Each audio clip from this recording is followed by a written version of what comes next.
Bueno, bienvenidos a un nuevo video del Giro del Cíngulo. En esta ocasión vamos a estar hablando sobre el trastorno del espectro autista. Bien, para arrancar, tener en cuenta más o menos la definición, el trastorno del espectro autista se considera un trastorno en el neurodesarrollo con gravedad variable. Y esta gravedad variable se refiere justamente al término espectro. Porque cuando hablamos de espectro estamos hablando de una visión dimensional. Esto quiere decir que las personas que tienen autismo presentan distintas características, es decir, son muy diferentes entre sí. Por ejemplo, puede que una persona con trastorno del espectro autista tenga un déficit severo en lo que respecta con el cociente intelectual, pero puede ser tranquilamente sociable, pero extraño en lo que respecta con la dimensión de la interacción social. Pero lo podemos comparar con otra persona que está diagnosticada con el trastorno del espectro autista que presenta un cociente intelectual moderado, pero una interacción social caracterizada como aislado. Entonces, en ese caso, guiándonos por esta visión dimensional, podemos pensar que las personas con trastorno del espectro autista presentan diferentes características, en tanto el cociente intelectual, la interacción social, la comunicación, las conductas repetitivas, la regulación sensorial y la actividad motora. Ahora bien, para tener un poco de historia, el término aparece con Kanner, que él plantea más que nada el autismo clásico o kanneriano, a partir de la descripción de un grupo de 11 niños con aislamiento autista en 1943, que él planteaba que estos niños mostraban poco interés por las personas a los que básicamente los trataban como muebles en un consultorio. Presentaban déficits sociocomunicativos, dificultades en la interacción social, aislamiento, interacción inapropiada con los pares, dificultad en la comunicación ida y vuelta, presentaban también conductas repetitivas e intereses restringidos. Pero un año después aparece Asperger en 1944 que plantea un diagnóstico un tanto similar porque él había observado un grupo de niños que se caracterizaban por ser socialmente inapropiados, intrusivos, con un buen nivel de lenguaje, con una comunicación peculiar. Parecían pedantes, con un vocabulario precoz, que solamente estaba relacionado con sus intereses. Y acá volvemos a la noción de intereses restringidos. Después esta descripción de Asperger la introduce Lornan Wing en 1981, quien interpreta que el autismo es justamente un espectro. Es lo que se denomina hoy en día como el trastorno del espectro autista, de grado justamente variable. Recién en 1994, en el DSM-4, se agrega el síndrome de Asperger. Y según el DSM-5, que se creó en 2013, las personas con trastorno del espectro autista presentan deficiencias persistentes en la comunicación social y en la interacción social y patrones restrictivos y repetitivos de comportamiento, intereses o actividades. Ahora vamos a ver bien por qué estas se caracterizan un poco más. Pero lo importante a tener en cuenta es que generalmente los síntomas se presentan en las primeras fases del proceso. Algo igualmente a tener en cuenta sobre el DSM-5 es que es relevante en tanto que nos permite poder hablar un lenguaje en común dentro de la psicología. Es decir, si uno, por ejemplo, menciona el trastorno del espectro autista, uno puede darse una idea de los síntomas que engloban ese diagnóstico, las conductas que presentan esas personas y demás, como también si uno piensa en la ansiedad o en la depresión o en otros diagnósticos. Pero igualmente no debe tomarse a rajatabla, digamos, el diagnóstico, sino que simplemente es relevante para poder pensar el cuadro clínico. Porque muchas veces esto puede llevar a que se piense a la persona solamente como un diagnóstico, esto puede llevar a una estigmatización. También porque, bueno, hay que pensar que muchas veces las personas con trastorno del espectro autista presentan comorbilidades. Esto quiere decir que presentan otros diagnósticos, como por ejemplo la ansiedad, el trastorno de déficit de atención e hiperactividad o incluso también el trastorno obsesivo-compulsivo. Para tenerlo en cuenta porque justamente tenemos un DSM-5, eso quiere decir que ya hubo 4 anteriores y que puede que haya un DSM-6, un DSM-7 y así sucesivamente, es decir, se van modificando los criterios. Pero bueno, siguiendo dentro del DSM-5 y lo que se considera el trastorno del espectro autista hoy en día, en lo que tiene que ver con la comunicación e interacción social, las personas con autismo presentan deficiencias en la reciprocidad socioemocional. Esto quiere decir que las personas con autismo presentan dificultades a la hora de interpretar expresiones emocionales, poseen dificultades en lo que respecta con la empatía, es decir, en esta cuestión de ponerse en el lugar del otro y sentir la emoción que tiene el otro.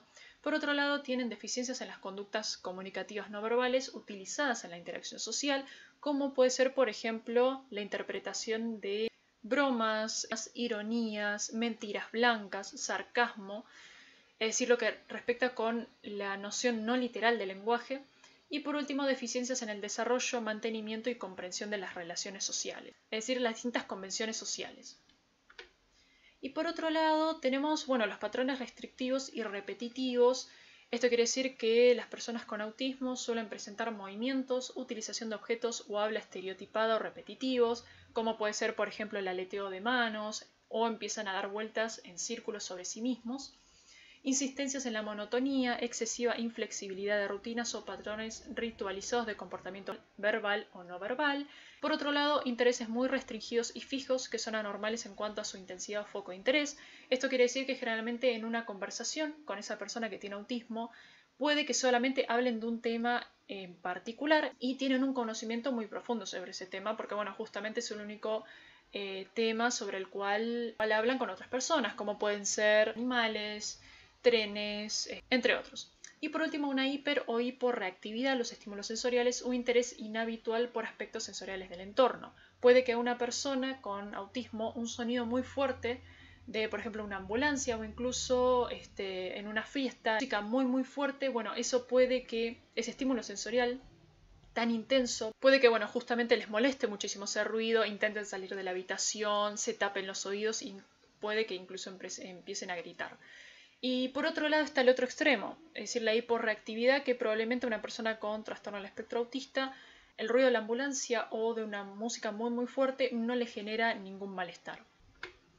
Por otro lado, en lo que respecta con el síndrome de Asperger, la diferencia primordial con el trastorno del espectro autista es que presentan un buen desarrollo del lenguaje. Pero igualmente lo que respecta con la pragmática del lenguaje siguen presentando dificultades en la prosodia y en la pronunciación de las palabras. Cuando hablamos de prosodia hablamos del tono, de la emoción que uno expresa cuando justamente habla. Nosotros tenemos un tono y un volumen particular cuando estamos alegre y otro tono y volumen cuando estamos enojados.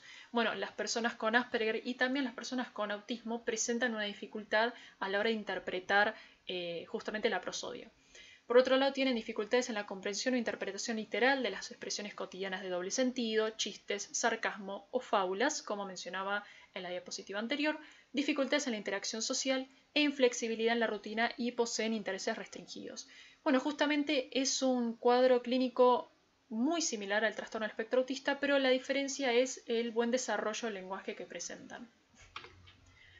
Por otro lado tenemos ciertas teorías, la teoría de la mente, la teoría de la coherencia central, la teoría de las funciones ejecutivas y la teoría del índice empatía-sistematización. Vamos a ver cada una de ellas.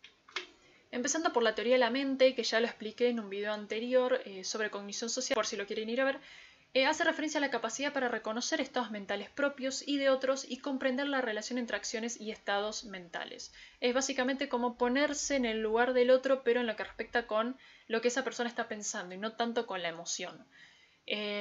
Presenta un desarrollo progresivo de la infancia a la adolescencia y justamente las personas con trastorno del espectro autista presentan dificultades para inferir, anticipar o ponerse en el lugar de los demás. Por otro lado, se presenta la teoría de la coherencia central, que es básicamente una tendencia espontánea a interpretar con una teoría gestáltica global una situación que vivimos. Básicamente integrar información al contexto y dar un significado holístico o unívoco. Las personas con autismo presentan dificultades ya que no entienden las situaciones y se focalizan muchísimo en los detalles u objetos irrelevantes. Por otro lado, tenemos la teoría de las funciones ejecutivas. Las funciones ejecutivas son un módulo de habilidades mentales que contienen un mecanismo orientados a la resolución de problemas nuevos o novedosos. Hay muchas funciones ejecutivas como por ejemplo el control inhibitorio, la flexibilidad mental, la memoria de trabajo, la planificación, entre otros. Y justamente las personas con trastorno del espectro autista tienen dificultades en resolver problemas hasta que los hayan automatizado por aprendizaje y repetición. Y por otro lado tenemos la teoría del índice empatía-sistematización, que las personas con trastorno del espectro autista presentan dificultad en generar empatía. Esto yo lo explico más en detalle en el video de cognición social, por si lo quieren ir a ver, pero que está justamente relacionado a la teoría de la mente. Lo que se plantea con la noción de sistematizar es la habilidad de analizar los sistemas según sus reglas físicas. Entonces, las personas con autismo tienen un desbalance entre la empatía y la capacidad para sistematizar, ya que presentan conductas repetitivas y restringidas. Por ejemplo, las personas con autismo tienen cierta tendencia a repetir, alinear, ordenar objetos, analizar mapas o recorridos, aprender listas de nombres, entre otras cuestiones. Ahora bien, cuando hablamos de autismo tenemos que hablar en parte en la noción de los números, es decir, qué prevalencia hay cuando hablamos justamente de este caso clínico. Bueno, en estos últimos años hubo un aumento de casos porque en primer lugar hubo un cambio conceptual del autismo desde el DSM-4 al DSM-5, hubo una inclusión de subtipos, hubo mayor reconocimiento, mayor capacitación de profesionales y servicios de diagnóstico e intervención y también, bueno, se cree que los aspectos ambientales pueden influir en el desarrollo del espectro autista.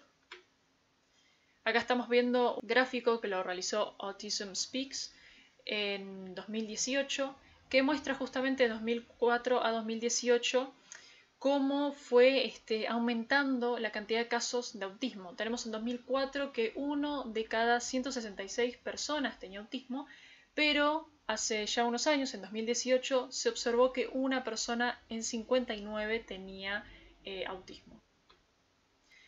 Y bueno, hay ciertas teorías que se presentan como las posibles causas del autismo. Por un lado tenemos las anomalías anatómicas y funcionales del cerebro, por otro lado las alteraciones electrofisiológicas o en el funcionamiento del cerebro, por otro lado los neurotransmisores, neuropéptidos y hormonas, antecedentes genéticos y trastornos inmunológicos. En este video solamente vamos a ver los primeros tres.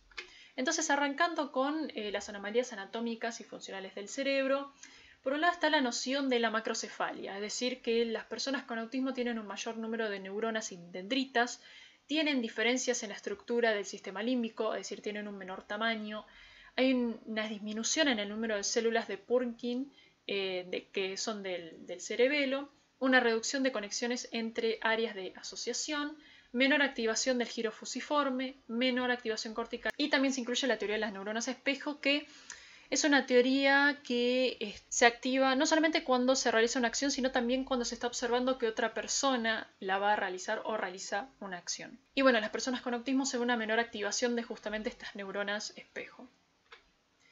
Por otro lado tenemos las alteraciones electrofisiológicas o en el funcionamiento del cerebro, en los que se observan unas diferencias en la activación eléctrica del cerebro, menor activación de las vías visuales, por otro lado una latencia de activación más rápida ante aparición de estímulos novedosos en el ambiente y por otro lado descargas epileptiformes, porque generalmente el trastorno del espectro autista presenta también como comorbilidad a la epilepsia.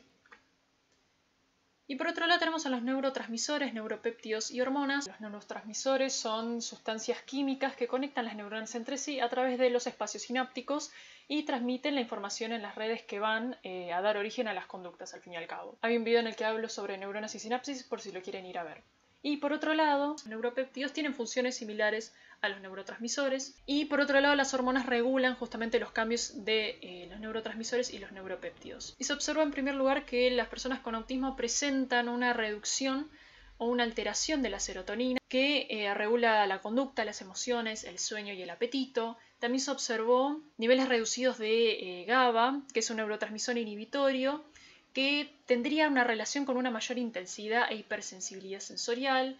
Por otro lado, se observó que la oxitocina, que es un neuropéptido que interviene como hormona durante el parto y la lactancia y que tiene justamente una relación con la conducta, generalmente se lo llama péptido social porque interviene en las relaciones de pareja y relaciones sociales. Se observó que a nivel experimental que en tratamientos de oxitocina las personas con autismo mejoraban mucho el reconocimiento de rostros. Y por último, se observó que algunas personas con autismo tenían anomalías en los factores neurotróficos que estimulan el desarrollo cerebral.